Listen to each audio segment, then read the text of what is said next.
Welcome to my YouTube channel talk to India. Friends, आज हम लोग डिस्कस करेंगे अलाउद्दीन खिलजी के बाजार व्यवस्था के बारे में। बहुत ही इंपॉर्टेंट टॉपिक है, तो चलिए स्टार्ट करते हैं।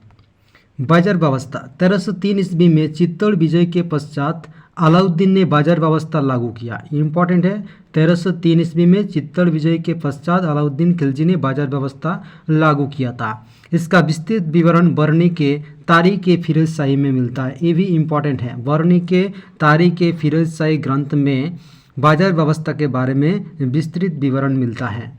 अन्य स्रोतों में इब्न बतूता, इसामी एवं शेख नासिरुद्दीन की सूफी रचना खैरुल मजलिस प्रमुख है। इनमें से भी बाजार व्यवस्था के बारे में जानकारी मिलती है। आमिर खुसरो ने खज़ाइन उल फुतूह में अलाउद्दीन के बाजार व्यवस्था की प्रशंसा की है। तो इन सभी ग्रंथ में बाजार व्यवस्था के बारे में जानकारी मिलती है। बरनी के अनुसार मंगोलों के हमले रोकने हेतु अलाउद्दीन को एक बड़ी सेना रखनी थी। इसके बारे में अपना अपना मत दिया। बरनी ने क्या कहा बाजार व्यवस्था के बारे में? दूसरे उसे इस सेना एवं सैनिकों को कम वेतन पर जीवित भी रखना था, इसीलिए उन्होंने बाजार व्यवस्था चालू किया था। अतः इसी उद्देश्य की पूर्ति हेतु वस्तुओं के मूल्य नियंत्रित करने थे, जिसकी पूर्ति उसने आज बाजार व्यवस्था के माध्यम से की थी। तो ये बरनी के अनुसार। हालांकि बरनी का ये विचार है कि बाजारों पर अलाउद्दीन के नियंत्रण का प्रमुख उद्देश्य हिंदुओं को दंड देना था, क्योंकि अधिकांश व्यापारी हिंदू थे। ये भी कहा। आमिर खुसरो के अनुसार बाजार नियंत्रण का उद्देश्य आम प्रजा को राहत पहुँचाना था। किसके अनुसार? आमिर खुसरो के अनुसार अलाउद्दीन खिलजी का जो बाजार व्यवस्था स्टार्ट किया था, उनका उद्देश्य था प्रजा को राहत पहुंचाना। खैरुल मजलिस के अनुसार जनता को सुख पहुंचाने के लिए अलाउद्दीन ने बाजार व्यवस्था की शुरुआत की। तो अलग अलग ऐतिहासिक ने, अलग अलग राइटर ने अलग अलग मत दिया बाजार व्यवस्था के बारे में। आप देखेंगे बाजार अलाउद्दीन ने दिल्ली में बदायूं दर के भीतर कुस्फे सब्ज या हरा राजमहल के पास अनाज, कीमती कपड़ों तथा गुलाम मवेशियों के 3 बाजार बनाया था।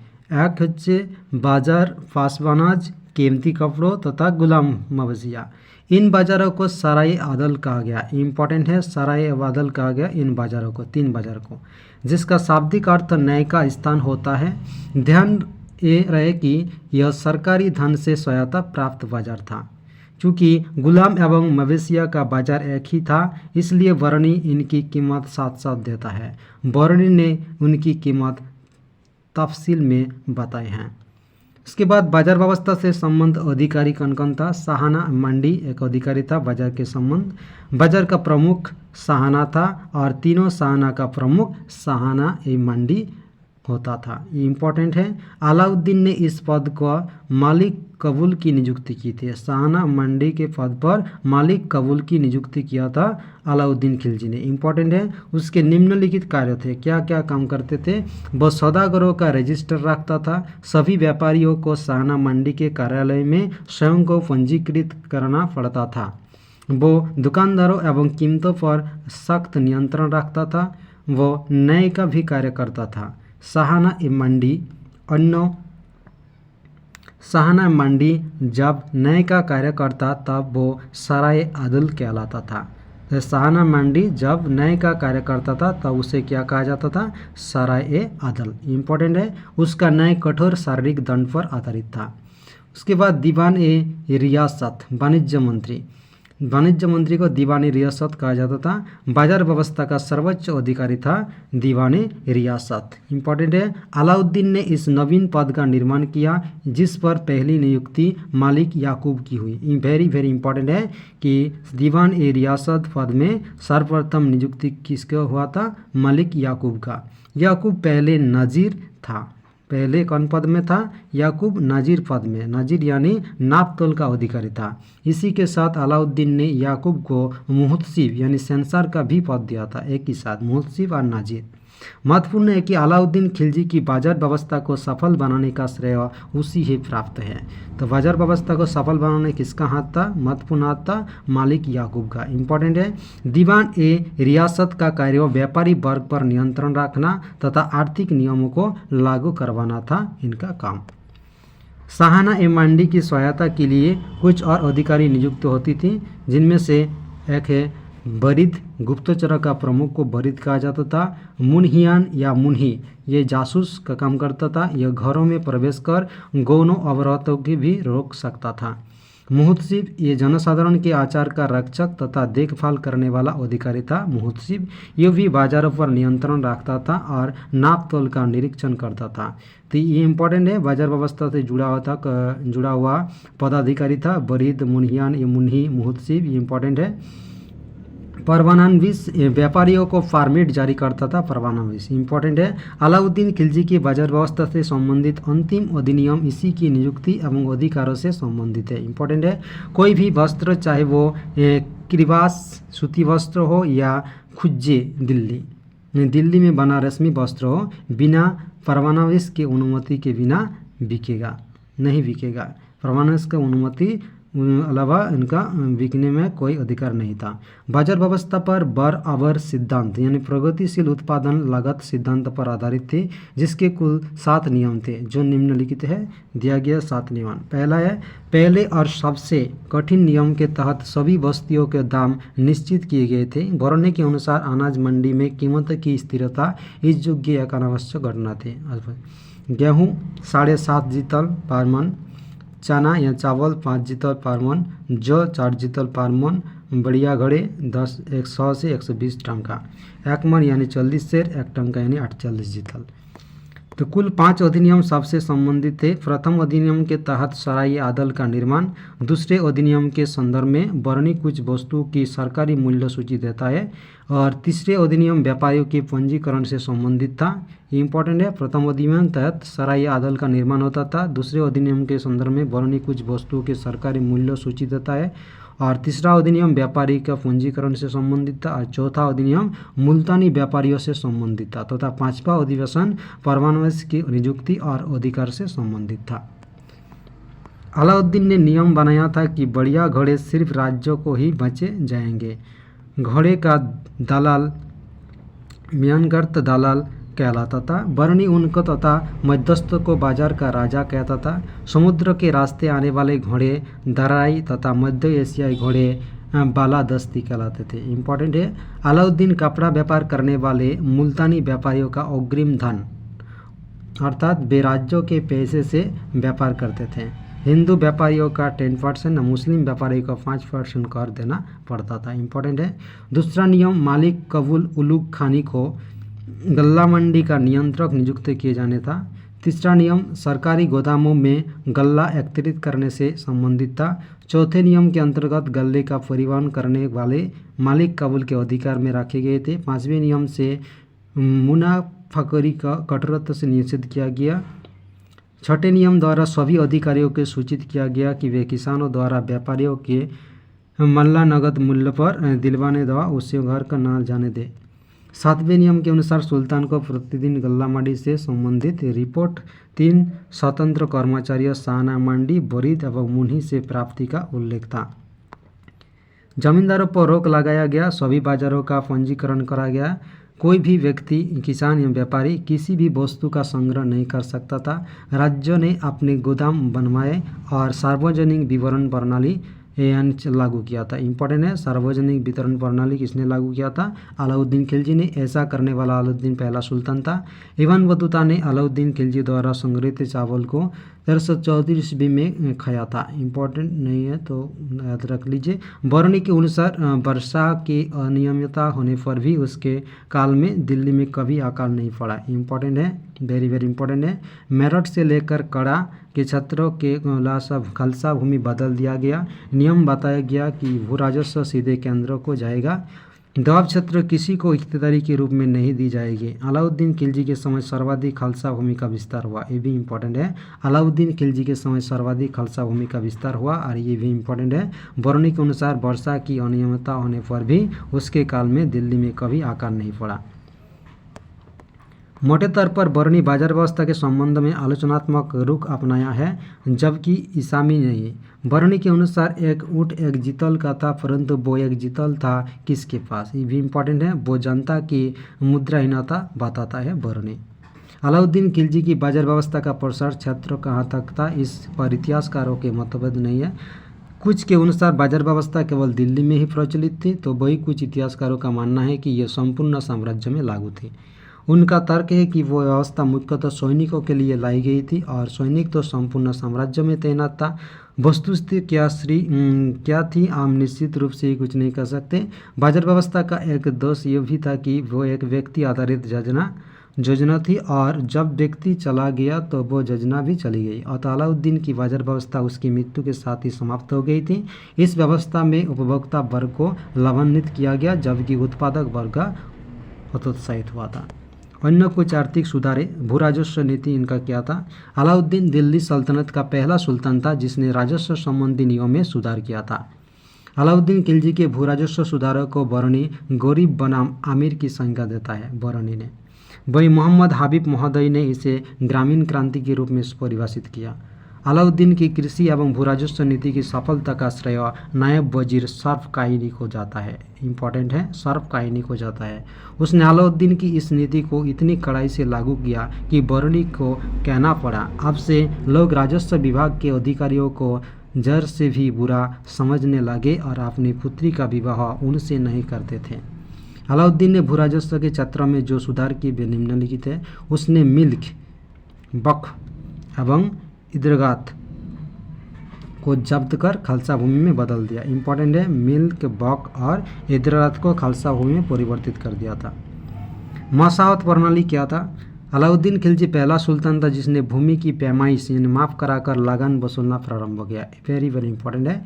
इसे ही मसाहत कहा गया है जिसमें बिस्वा को न्यूनतम इकाई माना गया है। परंतु अवध, गुजरात, सिंध, मालवा और राजपूताना में मसाहत नहीं लागू था। ये इंपॉर्टेंट है। अवध, गुजरात, सिंध, मालवा, राजपूताना में मसाहत नहीं लगा था। और अलाउद्दीन खिलजी के करारोपण के संबंध में बरनी ने दो परस्पर विरोधी बातें कही हैं। एक तरफ तो वो कहता है कि फसल पर नगद भू-राजस्व की मांग की गई, वही दूसरी तरफ वो ये भी कहता है कि अलाउद्दीन ने अनाज के रूप में कर वसूला। दो मत दिया है। इस संदर्भ में काफ़ी ज़्यादा प्रामाणिक विवरण उपलब्ध करता है। इसके अनुसार अलाउद्दीन ने पूरा भू-राजस्व नगदी में वसूला। इसके अनुसार, आफिफ के अनुसार, उसके काल में कोई भी भून बनाने या शोर मचाने की हिम्मत नहीं कर सकता था। अलाउद्दीन खिलजी पहला सुल्तान था जिसने कर की नगद अदायगी अनिवार्य की। इम्पोर्टेंट है। दूसरे, वो भारत का पहला मुस्लिम शासक था जिसने भूमि की वास्तविक आय पर राजस्व निश्चित किया। वेरी वेरी इंपॉर्टेंट है। अपवाद स्वरूप राजस्थान के झेन से अन्नागार हेतु भू-राजस्व का आधा भाग अनाज के रूप में लिया गया था। ये अपवाद है। रणथंभौर के झेन को बरनी एवं ईसामी ने शहरे नूर कहा है। भू-राजस्व कुल उपज का आधा 50% होता था। ये इंपॉर्टेंट है। अलाउद्दीन ने ही सर्वप्रथम चरी, करी एवं घरी नामक कर लगाया। वेरी वेरी इंपॉर्टेंट है। चरी, करी एवं घरी नामक कर लगाया अलाउद्दीन खिलजी ने। उसने चाहे खुद हो या बलाहार, सब पर एक ही दर आरोपित किया था। फरिश्ता बताता है कि उसने साधारण किसान मुकद्दम के लिए मवेशिया की अधिकतम संख्या निश्चित कर दी थी। जमींदार के बारे में सर्वप्रथम अमीर खुसरो ने जमींदार शब्द का प्रयोग किया है। बरनी ने उनको खुद कहा है। वहीं उनको देश का विभिन्न भागों में मुकद्दम, चौधरी, देशमुख, देशपांडे, तालुकदार कहा जाता है। ये इंपॉर्टेंट है। जमींदार अधिकतर हिंदू थे। अलाउद्दीन खिलजी ने खुद मुकद्दम एवं चौधरी के विशेष अधिकारों पर चोट की और किस्मत खुदी एवं हुकूक खुदी को अवैध घोषित किया था। इसके इस प्रयास को बरनी ये कहकर तर्कसंगत ठहराता है कि अलाउद्दीन खिलजी का मकसद कमजोरों पर ताकतवरों के करों का बोझ बढ़ने से रोकना था। बरनी के अनुसार इसका परिणाम यह निकला था कि अब वो घोड़ों पर नहीं चढ़ सकते, पान की डिलोरियाँ नहीं दबा सकते थे और वे इतने गरीब हो गए कि उनकी बीबिया को मुसलमानों के घर जाकर काम करना पड़ता था। अलाउद्दीन ने मध्यस्थता को हटाकर लगान अधिकारियों के रूप में सीधा केंद्रीय कर्मचारी जैसे आमिल, नबीशिंदा, सरहंग, मुहस्सिल आदि की नियुक्ति की थी। इम्पोर्टेंट है। अलाउद्दीन ने ग्रामीण प्रशासन में सीधा हस्तक्षेप किया और ऐसा करने वाला वो पहला सुल्तान था। वह प्रथम मुसलमान शासक था जिसने कृषकों से सीधा संबंध स्थापित करने की कोशिश की थी तथा ग्राम स्तर पर भारी भूमि सुधार किया। उसने पटवारियों की बहिया की निरीक्षण की प्रथा भी शुरू किया था। दीवाने मुस्तकराज अलाउद्दीन ने लगान वसूली में व्याप्त दोषों को दूर करने हेतु इसकी स्थापना की थी, दीवाने मुस्तकराज की। इसका कार्य राजस्व एकत्रित करने वाले अधिकारियों के नाम शेष रह गई राशि की जांच करना और वसूलना था। ये इंपॉर्टेंट है, दीवाने मुस्तकराज।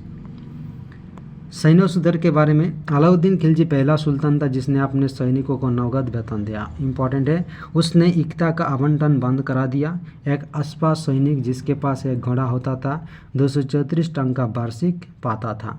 इंपॉर्टेंट है, वही 2 अस्पा वाला सैनिक उसे 78 टन का ज़्यादा पाता था।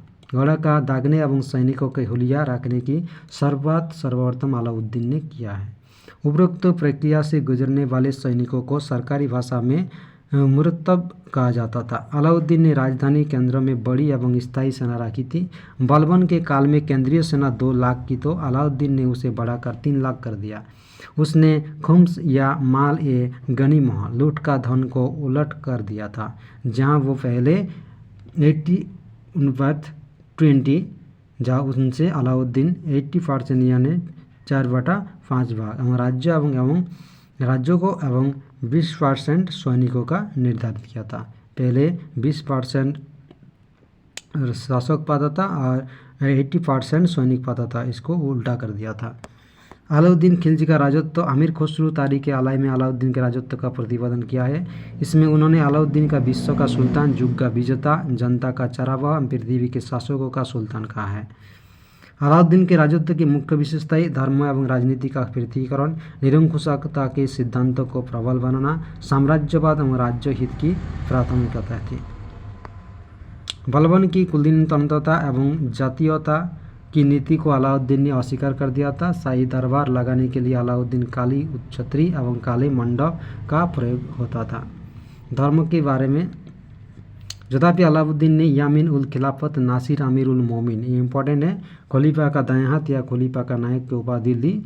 तो इसका सीधा अर्थ है कि उसने केवल नाम मात्र के लिए ही खलीफा की सत्ता को मान्यता दी थी। अलाउद्दीन ने केवल कार्यालय के अभिलेखों में खलीफा का नाम रखा। उसने खलीफा से सुल्तान पद की स्वीकृति लेने का वैसा प्रयास नहीं किया जैसा कि इल्तुतमिश एवं फिरोज तुगलक ने किया था। वही बात उसने उलेमा वर्ग पर लागू किया। वो उलेमा वर्ग से कोई सलाह नहीं लेता था। इम्पॉर्टेंट है। निरंकुशता के बारे में, अलाउद्दीन ने निरंकुशता के सिद्धांतों पर प्रबल बल दिया। अलाउद्दीन सिद्धांतों का प्रबल बनाया। अलाउद्दीन खिलजी ने प्रशासनिक मामलों में किसी से सलाह नहीं ली। हालांकि इसका अपवाद बरनी का चाचा और दिल्ली का कोतवाल अल्लाह उल मुल्क था, जो कि पहले कड़ा में इसका प्रतिनिधि था। वह कभी कभी अलाउद्दीन को सलाह देता था। किसने? अल्लाह उल मुल्क ने। अलाउद्दीन बयाना के काजी मुगिसुद्दीन से अक्सर वार्तालाप करता था। उसने एक बार इसी काजी को जीवन दान का वचन भी दिया था। साम्राज्यवाद, अलाउद्दीन ने शांति के विकास के लिए विनाश बताया, जबकि युद्धों को व्यक्ति, समाज एवं साम्राज्य के लिए अनिवार्य बताकर लगातार युद्ध नीति का अवलंबन करा रहा। दातव्य है कि आगे चलकर अकबर एवं मुसोलिनी ने भी इसी मत का समर्थन किया था। मुसोलिनी ने तो यहाँ तक यह कह दिया कि जैसे एक स्त्री के लिए मातृ सुख अनिवार्य है, वैसे ही राज्यों के लिए युद्ध। राज्य हित की प्राथमिकता, अलाउद्दीन खिलजी ने बयाना के काजी मुगिसुद्दीन से कहा था। इम्पोर्टेंट है, राज्यों के हित के लिए जो निर्णय लेना आवश्यक होगा वो लिया जाएगा, भले ही वो शरा के अनुकूल हो या प्रतिकूल। वो फ्रांस के लुई 14वां का भांति मानता था, मैं ही राज्य हूँ।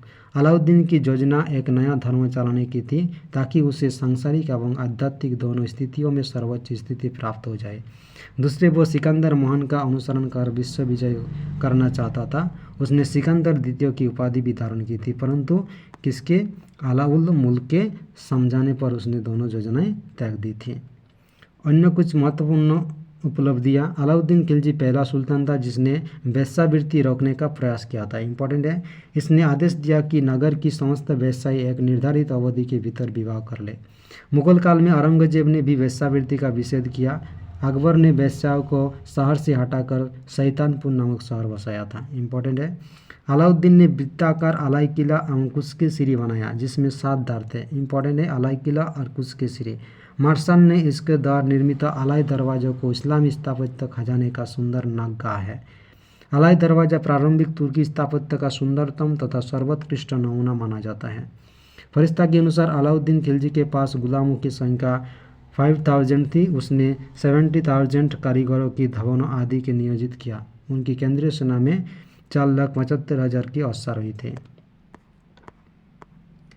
अलाउद्दीन खिलजी भारत के बाहर इस्लाम के महान रक्षक के रूप में विख्यात है, तथापि भारत में इसमें संदेह है। अमीर खुसरो तथा अमीर हसन देहलवी को उसने राज्याश्रय प्रदान किया था। इंपॉर्टेंट है, अमीर खुसरो और अमीर हसन देहलवी को उसने राज्याश्रय प्रदान किया था। बरनी के अनुसार खुसरो के अतिरिक्त अलाउद्दीन के दरबार में 46 साहित्यकार थे। जैन आचार्य महासेन ने अलाउद्दीन खिलजी के दरबार में अपने विरोधियों से शास्त्रार्थ किया था। अलाउद्दीन उनसे इतना अधिक प्रभावित हुआ कि वो उनके सामने नतमस्तक हो गया था। महासेन के जैन पूर्णचंद्र भी सुल्तान के करीबी थे। अलाउद्दीन खिलजी ने जैन कवि रामचंद्र सूरी को सम्मानित किया था। तो इम्पोर्टेंट है। उनकी मृत्यु खिजरी खां अलाउद्दीन के रोग मुक्त होने की आशा में हस्तिनापुर के संतों की कब्र में चला गया था। खिजरी खां का पुत्र था। काफूर ने मालिक के जहाँ के बारे में सुल्तान का कान भर दिया। उसने यह आरोप लगाया था कि रानी और अलफ खां ने मिलकर सुल्तान को मार डालने का षड्यंत्र बना दिया था। अतः अपनी इच्छा के विरुद्ध सुल्तान ने आदेश दिया, जिसमें उसके दोनों पुत्र खिजरी खां और सादी खां ग्वालियर के किले कैद कर लिए गए थे।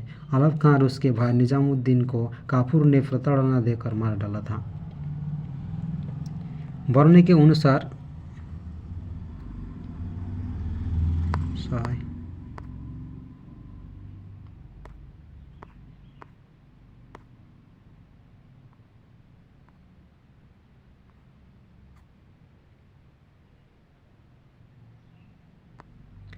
बरनी के अनुसार अलाउद्दीन 1316 ईस्वी में जलधर, अमीर खुसरो के अनुसार यकृत रोग तथा ईसामी के अनुसार दारुण पीड़ा के कारण मरा।